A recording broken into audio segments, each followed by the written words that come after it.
ତା ସ୍ତ୍ରୀ ରାନୀ ଚଢ଼େଇ ସହ ଏକ ଜଙ୍ଗଲରେ ରହୁଥିଲା। ଥରେ ରାଜୁର ଦେହ ଭୀଷଣ ଖରାପ ହେଇଗଲା।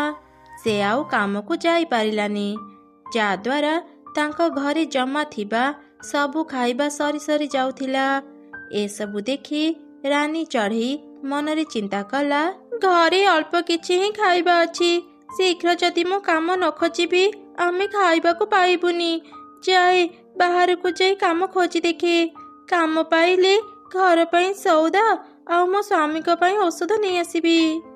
ଏମିତି ଚିନ୍ତା କରି ଚଢ଼େଇ ବାହାରକୁ ଯାଇ କାମ ଖୋଜିଲା, ହେଲେ ସେ କୋଉଠି ବି କାମ ପାଇଲା ନାହିଁ। ଶେଷରେ ସେ ନିରାଶ ହେଇ ଏକ ଗଛ ତଳେ ବସିଥିଲା। ସାରା ଜଙ୍ଗଲରେ କାମ ଖୋଜିଲି, ହେଲେ କେହି ବି ମୋତେ କାମ ଦେଲେ ନାହିଁ। ଖାଲି ହାତରେ ଏବେ ମୁଁ ଘରକୁ କେମିତି ଫେରିବି? ହେ ଭଗବାନ, ମୋତେ କିଛି ରାସ୍ତା ଦେଖାଅ।